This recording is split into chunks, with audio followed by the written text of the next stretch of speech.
ஒரு 1 week back மாண்புமிகு நிதி அமைச்சர் பேசும்போது ஒரு 3 டிபார்ட்மெண்ட்லேருந்து ரிவ்யூ பண்ணி அந்த ஃபைல்ஸ்லாம் என் டேபிளில் இருக்குன்னு சொன்னார்.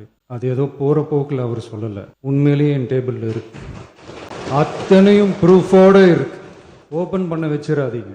இப்போ இன்னைக்கு விஜய் பேசுறாரு, தமிழ்நாட்டின் முதலமைச்சர் இல்லை பேசுறாரு, அதாவது யார் யார் ஊழல் பண்ணாங்கிற விவரம் வந்து என் டேபிளில் இருக்கு, நான் திறக்கணுமா வேண்டாமான்னு நீங்களே முடிவு பண்ணுங்க. ஏன் திறக்கணுமா வேண்டாமான்னு கேட்குறீங்க? திறந்து யார் ஊழல் பண்ணாங்களோ கைது பண்ணி சிறைப்படுத்து. ஏன் செய்ய மாட்டேங்கிறீங்க? வாய்க்கு வந்து அடிச்சு விடுறது தூய சக்தி. நாங்க ஊழலை ஒழிச்சிட்டோம், ஊழலை வந்து 100 நாள்ல ஒழிச்சிட்டாங்களாம். இந்த ஜனதாதளன் படம் வந்துச்சு இல்ல, ஜனதாதளன் படம் வந்தப்ப யாராவது ஒருவர் சொல்லுங்க, ₹1 காசு முறைகேடாக ஜனதாதளன் படத்தின் போது வசூலிக்கப்படலன்னு யாராவது ஒருவர்? திரையரங்கத்துல கட்டணத்தை நிர்ணயம் பண்ற அந்த இது இருக்குல்ல, உரிமை இருக்குல்ல, அந்த எங்க எதுக்கு கீழே வருதுன்னு பார்த்தா உள்துறை அமைச்சகத்தின் கீழே வருது. திரையரங்க கட்டண நிர்ணயம் வந்து உள்துறையின் கீழே வருது. உள்துறை வந்து விஜயின் கட்டுப்பாட்டுல இருக்கு. தமிழக சட்டமன்றத்தில் பாத்தீங்கன்னா விஜய்கிட்ட வந்து பேப்பரை கொடுத்துட்டா பேசுவார், பேப்பர் எடுத்துட்டு அமைதியா உட்காந்துருவார். இந்த பொம்மை சாவி கொடுத்தா வந்து ஆடும் பாடும், இல்ல நான் அமைதியா இருப்பாரு. அது மாதிரி ஏன்னா சுயமாக சிந்திக்கவும் பேசவும் எந்த ஆற்றலும் இல்லை, வச்சு செய்ய போறாங்க. அதாவது கோமாளி கூட்டம் இல்ல, கேவலங்கிட்ட கோமாளி கூட்டம், குரங்கையில பூமாலம் பாய் இல்ல, அந்த மாதிரி தமிழ்நாடு தாவே கையில மாட்டிருச்சு. ஆனா மக்கள் எவ்வளவு பெரிய துரோகம். நாங்கள் இந்த 16 ஆண்டு காலத்துல ஒரு கொடுங்கோல் திட்டத்தை ஏற்றுக்கொண்டு நாங்கள் விளை போகல, நாங்க சமரசமரல, மக்களுக்கு எந்த பாதகமும் எந்த துரோகமும் நாங்க விளைவிக்கல. நாங்கள் கடைசி வரை மக்களுக்கு உண்மையா நின்னோம். ஆனால் மக்கள் எங்களுக்கு உண்மையா நிக்கல. ஒரு அமைச்சர் கேட்கிறார், சீமான்னா யாருன்னு கேட்கிறாரு. சீமான்னா யாரு? எவ்வளவு திமிரு, எவ்வளவு கொழுப்பு, ஓட விட்டு அடிச்சிருக்கணும், அவ்வளவு ஆத்திரம் வருது. ஏன்னா அவ்வளவு நேரம் மண்டை மலை எடுத்து கொடுக்கலாம். என்ன சாகர வரைக்கும் அமைச்சா இருக்க போறியா நீ? சாகர வரைக்கும் சிறைன்னு பெருசா பயன்படுத்திட்டு இருக்கிற ஒரு கர்மாந்திரம் கிடையாது. அது இந்த ஆட்சியில வந்து ஒரு எழுதப்படாத சட்டம் இருக்கு. தங்கத்தாரகை பேசிட்டீங்க, முடிஞ்சு. அது வந்து சட்டமன்ற உறுப்பினரோ எதிர்கட்சி தலைவரோ யாரு பேசினாலும் என் அன்பு மக்கள் சிந்திச்சு பாருங்க. உதயநிதி ஸ்டாலின் வந்து ஒரு மேடையில் பேசுறாரு. பேசுறப்ப வந்து கூட்டத்துல இருந்து ஒருத்தர் திருஷான்னு கத்துறாரு. அவர் சேர்த்து வச்சு பேசுறாரு, கொச்சையாயிடுச்சு பேச்சு, கொச்சையா பேசிடுறாரு. அதுக்கு உடனடியா கைது பண்றாங்க. எப்படி? தஞ்சாவூர்ல காலைல 9:30 மணிக்கு புகார் கொடுத்து 11 மணிக்கு சென்னையில் போலீஸ் நிக்குது. சிங்கம் படத்துல கூட இப்படி வர மாட்டாங்க, வேகமா அப்படி வந்துட்டாங்க. ஏன் கைது பண்ணியே தீரணும்? சரி, தங்க தாரகை பேசுற உடனே சிறை கைது அப்படின்னு ஆரம்பிக்கிறீங்க. உங்க தாயை பேசினாரே நயினார் நாகேந்திரன், ஏன் வழக்கு போடல? விஜயோட தாயை கொச்சையா பேசுறாரு நயினார் நாகேந்திரன். திருசாவை பேசுறதுக்கு உதயநிதி ஸ்டாலின் மேல வழக்கு, ஆனா தன் தாயை பேசுறதுக்கு வழக்கு இல்லை. தாய்க்கே உண்மையா இல்லாத ஒருத்தட்ட போய் நாட்டை கொடுத்துட்டு ஒன்றும் சொல்றதுக்கு இல்லை. இதை பேசினா வழக்கு போடுவோம், நீங்க எதை வேணாலும் போடு. உங்களோட வாழ்றதுக்கு திரும்புற திசையை பூரா விஜய் முதலமைச்சர்னு சுரட்டி விட்டுறான். 3 மாசம் ஆகியும் விஜய் தான் முதலமைச்சர்னு மனசு ஏற்றுக்க மாட்டேங்குது. தூங்கிட்டு இருக்கப்ப 3 மணி தூக்கி போடுது. எது? விஜய் முதலமைச்சர் அப்படின்னு. அதுவும் புஷி ஆனந்த் தான் பேசுற பேச்சிருக்கே, ஊடகத்தை சந்திக்கிற அந்த தருணருக்கு பாருங்க, மைக்கை நீட்டினா புஷி ஆனந்த் வந்து சரவணபவன் அந்த மேனேஜர் உட்கார்ந்து பாரு, சிரிச்ச முகமா சிரிச்சுக்கிட்டு போயிடுறாரு, பதில் சொல்றது இல்லை. ஒவ்வொருத்தரும் ஒவ்வொரு டிசைனுங்க. செல்லூர் ராஜுவெல்லாம் வந்து உண்மையிலேயே மனித புனிதர், மேதை. அவருக்கு ஏதாவது தெரியும்ல, இவருக்கு ஒன்றும் தெரிய மாட்டேங்குது. எழுதி தர்றதை வந்து படிக்க மாட்டேங்கிறாங்க.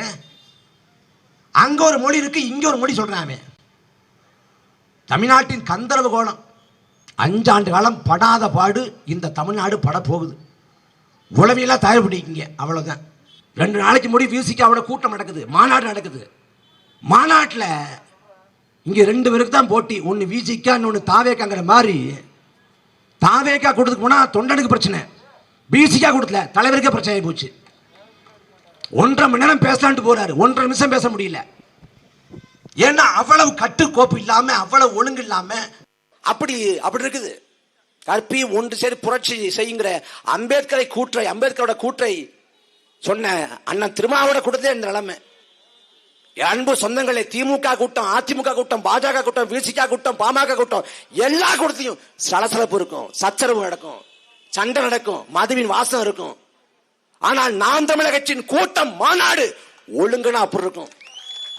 5 லட்சம் பேர் கூடினார்கள் திருச்சியில மாநாடு. 5 லட்சம் பேருக்கு குறைவில்லாம கூடினாங்க. ஆக வணக்கம் அறிவிக்கப்படுது. ஆக வணக்கம் ஒட்டுமொத்த கூட்டம் நிசப்தமாகுது. ஒற்றை குரல் இல்ல, வீர வணக்கம் ஒரே குரல்ல தமிழ் தாய் வாழ்க, தலைவர் பிரபாகரன் வாழ்க ஒரே குரலாக லட்சம் பேர் எதிரொலிக்குது. ஏன்னா ஒழுங்கு கட்டுக்கோப்பு. எந்த மாநாட்டில் வந்து ரத்த தானம் பண்றாங்க? திமுக மாநாட்டில், அதிமுக மாநாட்டில், தாவேக மாநாட்டில் என்ன சரக்கு போட்டு தான் வருவாங்க, ரத்தம் தர முடியாது. ஆனால் நாம் தமிழர் கட்சியின் கூட்டங்களில் குருதி கொடை முகாம் இருக்கும். ரத்தம் கொடுத்து நாங்கள் மக்களுக்காக உதவும் என்று சொல்வதற்காக ரத்தம் கொடுப்போம். புத்தக கடை இருக்கும். மக்கள் கூட்டம் அலை அலையாக புத்தக கடையை வந்து நிறைச்சு நிற்கும். அவ்வளவு ஒழுங்கு, அவ்வளவு கட்டுக்கோப்பு. கூட்டம் முடிஞ்சு போறப்ப எங்கேயும் இறைச்சல் இல்லை, கூச்சல் இல்லை, குழப்பம் இல்லை. அவ்வளவு நேர்த்தி, அவ்வளவு ஒழுக்கம், நேர்த்தி, கட்டுக்கோப்பு எல்லாம் நிரம்பப்பட்ட ஒரே கட்சி நாம் தமிழர் கட்சி தான். ஆம் ஆத்மின்னு கெஜ்ரிவால் கட்சி ஆரம்பிச்சாரு. ஆம் ஆத்மி, ஆம் ஆத்மினா எளிய மக்களின் கட்சின்னு பொருள் படும். ஆனா உண்மையான எளிய மக்களின் கட்சி நாம் தமிழர் கட்சி தான். தேர்தல் தோல்விக்கு ஒரு இயக்கம் வந்து சடலப்படாம நிற்குது இல்லை. நாங்கள் இந்த மண்ணுக்காக மக்களுக்காக நிற்போம். எங்கள் வெற்றி தோல்வி எங்களுக்கானது இல்லை, மக்களுக்கானது தான். ஆனால் எங்களுக்கு எல்லோருக்கும் ஒரு பெருமிதம் உண்டு. அது என்றைக்கோ உறுதி செய்யப்பட்டு விட்டது. நாங்கள் பூமிக்குள்ளே போகிற போது எங்கள் பெருமிதமான புலிக்கொடியோடு போவோம்டா. அதை தாண்டி என்னடா, அதை தாண்டி என்ன அங்கீகாரம்? நாங்கள் அதிகாரத்தை கேட்டு நிற்பது எங்களுக்காக இல்லை, எங்கள் மக்களுக்காக. 16 ஆண்டு காலமாக தமிழக சட்டமன்றம் ஒருவனி வருகைக்காக காத்து கிடக்கிறது. அந்த குரலை கேட்பதற்கு தமிழக சட்டமன்றம் தவம் கிடக்கிறது. உலக தமிழர்கள் ஏங்கி தவிக்கிறார். நடக்கும், நடக்கும். தேர்தல் முடிவெப்ப மக்கள் நம்மளுக்கு துரோகம் பண்ணிட்டாங்களே, மக்கள் நம்மளை ஏமாத்திட்டாங்களேன்னு பல உறவுகள் கண்ணீர் வடிச்சாங்க. நிலைமை மாறும்.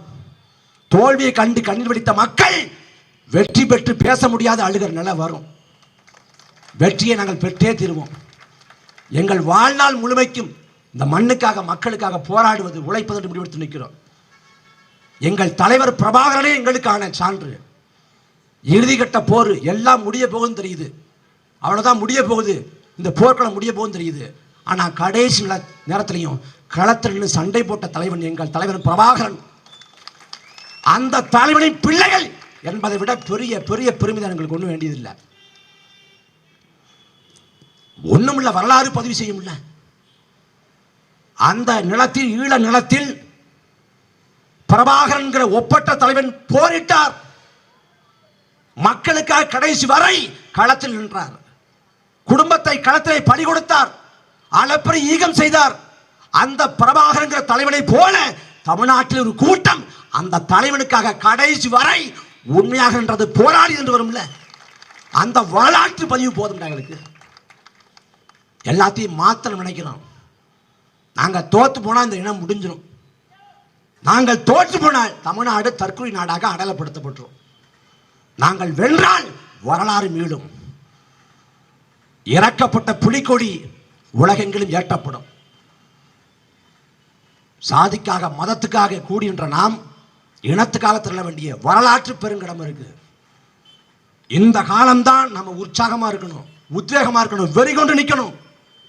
2009 இனம் அழித்தொழிப்பு செய்யப்பட்ட போது வெறியோடு நம்மள, அதே போல தமிழ்நாடு தற்கொலை நாடா போயிடுச்சேங்கிற வெறியோடு நின்று அம்பலப்படுத்தணும். வழக்க போடுவேன், அதை போடுவேன். உதயநிதி ஸ்டாலினே கைது பண்ணிட்டோம். நீ எம்மாத்திரம்? உதயநிதி ஸ்டாலின் சிறையை பார்த்தது இல்லை. நீ அரசியலுக்கு வரதுக்கு முடியல. நாங்கள் குண்ட சட்டத்தை பார்த்துட்டோம், நாங்கள் சிறையை பார்த்துட்டோம். எனக்கு முன்பாக பேசிய தம்பி பேரைவாளன் அவன் வெளிப்படையாக ஒப்புதல் வாக்குமூலம் கொடுத்துட்டு போயிட்டான். எதுக்கு? வழக்கு சிறைன்னா என்னன்னு தெரியும் எனக்கு. வழக்கு சிறைன்னா பெருமையத்தோடு இருப்போம் நாங்கள். இப்போ இன்னைக்கு விஜய் பேசுறாரு, தமிழ்நாட்டின் முதலமைச்சர் இல்லை பேசுறாரு. அதாவது யார் யார் ஊழல் பண்ணாங்கிற விவரம் வந்து என் டேபிளில் இருக்கு. நான் திறக்கணுமா வேண்டாமான்னு நீங்களே முடிவு பண்ணுங்க. ஏன் திறக்கணுமா வேண்டாமான்னு கேட்குறீங்க? திறந்து யார் ஊழல் பண்ணாங்களோ கைது பண்ணி சிறைப்படுத்து. ஏன் செய்ய மாட்டேங்கிறீங்க? ஏன் செய்யறது இல்லை? கேட்ட நாங்கள் தூய சக்தி. யார் தூய சக்தி? யார் தூய சக்தி? தாவேக்கா தூய சக்தியா? கேடு கட்ட துஷ்ட சக்தி. தூய சக்தியா? அதிமுக ஊழல் கட்சி. சரி, அதிமுக ஊழல் கட்சி. அதிமுகவில் 8 அமைச்சர்களை சேர்த்து வச்சிருக்கிய தாவேக்காவில். எடப்பாடி பழனிசாமி ஆட்சி காலம் ஊழல் ஆட்சி காலம். சொல்றது யார்? தாவேக்கா. எடப்பாடி பழனிசாமி ஆட்சி காலம் ஊழல் ஆட்சிங்கிறதுல மாற்று கருத்து இல்லை. எடப்பாடி பழனிசாமி ஊழல் பண்ணார்னா, எடப்பாடி பழனிசாமி அமைச்சரவையிலே தொழில்துறை அமைச்சராக இருந்தவர் MC சம்பத். எடப்பாடி பழனிசாமி அமைச்சரவையிலே செய்தி விளம்பரத்துறை அமைச்சராக இருந்தது கடம்பூர் ராஜு. எடப்பாடி பழனிசாமி அமைச்சரவையில் பிற்படுத்தப்பட்ட நலத்துறை அமைச்சராக இருந்தது திருச்சி வளர்மதி. போக்குவரத்துறை அமைச்சராக இருந்தது MR விஜயபாஸ்கர். சுகாதாரத்துறை அமைச்சராக இருந்தது விஜயபாஸ்கர். இப்படி 8 அமைச்சராக கொண்ட தாவேக்கால் சேர்த்து வச்சிருக்காங்க. அதிமுக இருக்கிற ஊழல் பண்ண ஆட்களை அப்படியே சேர்த்து வச்சுக்கிட்டு தூய சக்தியா. சட்ட ஒழுங்கை பற்றி கேட்குறாங்க. தமிழ்நாட்டில் சட்ட ஒழுங்கு மோசமா இருக்கே. சட்ட ஒழுங்குக்கு யார் அமைச்சர்? எதிர்கட்சி கேட்குது. சட்ட ஒழுங்கு அமைச்சர் விஜய். அவருக்கு திமுக வந்திருக்காரு. கேவலம், கேவலத்திலையும் கேவலம். மக்கள் கொண்டாந்து இந்த நிலையில நிக்க வச்சிட்டீங்க. திமுக ஆட்சி காலத்தில் போராடி, அதிமுக ஆட்சி காலத்தில் போராடி, தாவேக ஆட்சி காலத்தில் போராடி நிற்கிறோம். என் அன்பு மக்களே, வரலாறு பதிவு செய்கிற போது வெற்றி தோல்வின்னு பார்த்து பதிவு செய்யறது இல்லை. ஏன்னா பொலிவிய காட்டுக்குள்ள தோத்து போய் செத்தவன் தான் சேகவரா. தோற்று போன சேகவரா வரலாற்றில் நீக்கமர தெரிஞ்சிருக்கான். சேகவராவை கொன்றவன் வரலாற்றில் தடமே இல்லை. வீரம் என்பது சமரசமற்ற வீரம். அத தோல்வியை அடைஞ்சாலும் சரி வரலாறு பதிவு பண்ணும். நாம் தமிழர் கட்சி வெற்றியை ஈட்டல, ஆனா சமரசம் இல்லாத வீரத்தோடு நிற்கிறோம். எங்களை போல இந்த மண்ணுக்காக மக்களுக்காக உண்மையுமா நிறைமையுமா உழைக்கக்கூடிய பிள்ளைகள் இல்லை.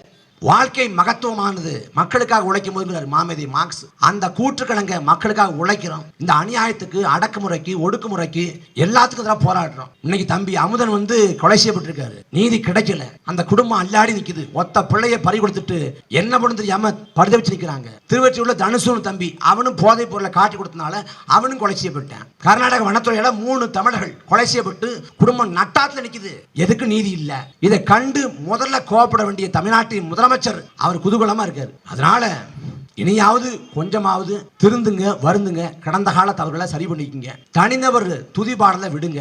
தனிநபர் கவர்ச்சியில விழாதீங்க. எல்லா துன்பத்துறைகளிலிருந்து விடுபடுவதற்கு நம்மகிட்ட இருக்கக்கூடிய ஒரே வாய்ப்பு புரட்சிகரமான போர்க்குணம், போராட்ட உணர்வு. தமிழ்நாட்டில் கோடிக்கணக்கான மக்கள் திரை மோகத்துக்கு பலியானா கூட 20 லட்சம் மக்கள், ஏறக்குறைய 20 லட்சம் மக்கள் இன உணர்வோடு, மான உணர்வோடு நாம் தமிழர் கட்சி பக்கம் நிற்கிறாங்க.